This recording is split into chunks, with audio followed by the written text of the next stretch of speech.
ఇన్ని రోజులు ప్రజాపాలనని 42% జీవోల ద్వారా హైకోర్టు సుప్రీంకోర్టులో కాలయాపన చేస్తురు. కానీ తమిళనాడు తరహా 9 షెడ్యూల్లో చేర్చి భారత్ జోడో యాత్రలో రాహుల్ గాంధీ మరియు కామారెడ్డి డిక్లరేషన్లో కర్ణాటక ముఖ్యమంత్రి బీసీ అయిన సిద్దిరామయ్యతోని మాకు వాగ్దానం చేసిరు తెలంగాణ ప్రజలకు.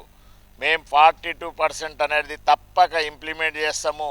విద్య ఉద్యోగాలలో మరియు కాంట్రాక్టులలో కూడా బీసీలకు మీరెంతో అంత జిత్నా హిస్సేదారి ఉత్నా భాగ్యదారి అని భారత్ జోడో యాత్రలో రాహుల్ గాంధీ చెప్పిండు.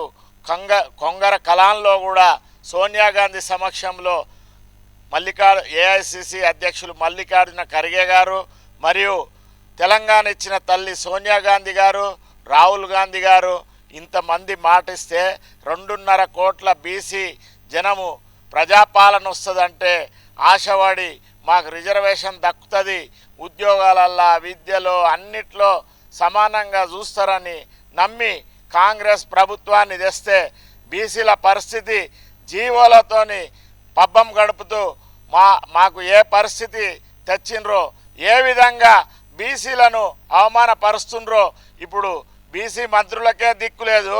బీసీ ప్రజలకు తెలంగాణ రాష్ట్రంలో ఎట్లా ఉన్నది చూడండి.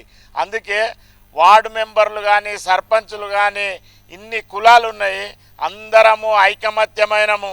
తెలంగాణ రాష్ట్రంలో ఇప్పుడు జరుగుతున్న పోరు ఏంటంటే ఇప్పుడు పక్కనే ఉన్న శ్రీలంకలో మరియు బంగ్లాదేశ్లో ఏ విధంగా అయితే జరిగిందో అట్లా మా బీసీ సోదరులు బీసీ మహిళలందరూ కూడా ఏకమైనరు.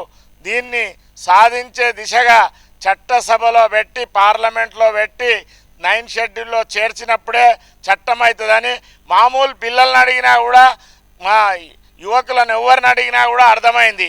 కానీ ఈ కాంగ్రెస్ ప్రభుత్వానికి అర్థమైతలేదు.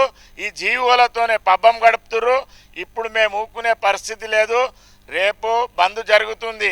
ఆ బంద్ చేస్తున్న వాళ్ళు ఎవరో ఏ పార్టీ వాళ్ళో. బీజేపీలో ఉన్న ఆర్ కృష్ణయ్య గారు బీజేపీ ప్రభుత్వం దగ్గర పెండింగ్లో ఉంది, అక్కడ రాష్ట్రపతి దగ్గర పెండింగ్ ఉంది, ఇక్కడ గవర్నర్ దగ్గర పెండింగ్ ఉంది. మళ్ళీ ఆయన్నే ధర్నా చేస్తుంటే అయినా కూడా మాకు బీసీల గురించి మేము చేస్తున్నాం కాబట్టి మా బీసీ సోదరుడే మా బీసీల పెద్దన్ననే ఆయనకు మద్దతు తెలుపుతాము. నైతికంగా తెలిపే పార్టీలు కూడా ఉన్నాయి. 3 పార్టీలు.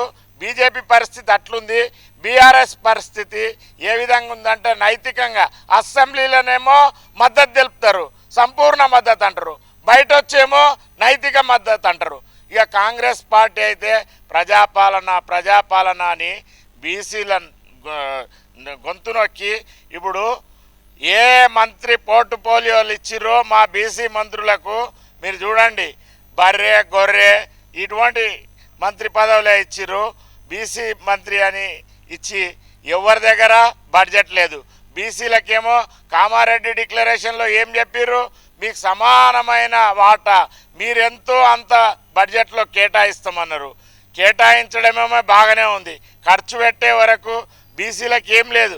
అదే కాకుండా కుల వృత్తుల మీద కూడా దాడి, ప్రతి దాని మీద బీసీ సోదరులే. ఇప్పుడు మా మహిళా మంత్రి మా సురేఖ అక్క పరిస్థితి, వాళ్ళకే రక్షణ లేకపోతే బీసీ సోదరులకు ఈ తెలంగాణ రాష్ట్రంలో ఎక్కడ రక్షణ ఉంది?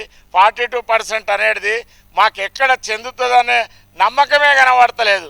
ఏదున్నా కూడా పార్లమెంట్లో రాహుల్ గాంధీ ఈ అఖిల పక్షాన్ని మా ముఖ్యమంత్రి గారు తీసుకెళ్ళి ఢిల్లీ తీసుకెళ్ళి అక్కడ ప్రధానమంత్రి అపాయింట్మెంట్ కోరి అందరినీ కల్పించి మేము 42% ఒప్పుకున్నాము, ఇక్కడ తెలంగాణలో చేయాలి, భారతదేశం మొత్తంలో చేయాలని ప్రైమ్ మినిస్టర్ బీసీ కాబట్టి ఆయనకు మన అఖిల పక్షం ద్వారా చెప్పాలి. పార్లమెంట్లో కూడా 9 షెడ్యూల్లో పెట్టే విధంగా పోరాటం చేస్తే 42% అనేది వస్తుంది. ఈ కోర్టుల ద్వారా అయితే ఇంతకు పూర్వమే బీహార్లో మధ్యప్రదేశ్లో ఎక్కడ చూసినా కొట్టేసిన దాఖలాలే ఉన్నాయి. కోర్టు ద్వారా ఎక్కడన్నా వచ్చిందా? రాజ్యాంగంలో 50% అనేది కోర్టులలో ఉన్నది, కానీ రాజ్యాంగంలో ఎక్కడ లేదు. కాబట్టి అది సాధించే దిశగా ఏదైతే కామారెడ్డి డిక్లరేషన్లో మాట ఇచ్చిరో ఆ మాట ప్రకారము తెలంగాణ రాష్ట్రంలో మొత్తం జరిగే విధంగా రిజర్వేషన్ అమలయ్యే విధంగా పార్లమెంట్లో చట్టం తెస్తేనే మేము దాన్ని ఆహ్వానిస్తాం, లేకపోతే మేము పోరాటం చేస్తాము. ఈ పోరాటంతోనే మా బీసీలందరికీ కూడా తెలిసొచ్చింది, ఎన్నేళ్ళు 80 ఏళ్ళు అయినా కూడా మన పరిస్థితి ఇంత దారుణంగా ఉంది. వార్డు నెంబర్ కాలేని పరిస్థితి ఉంది, ఒక ఎంపీటీసీ జడ్పీటీసీ సర్పంచ్ కాలేని పరిస్థితి ఉంది. కాబట్టి మనకు పోరాటమే శరణ్యము. ఎట్లయితే నేపాల్లో, శ్రీలంకలో, ఏ విధంగా అయితే బంగ్లాదేశ్లో జరిగిందో ఆ విధంగా ముందు ముందు జరుగుతుంది.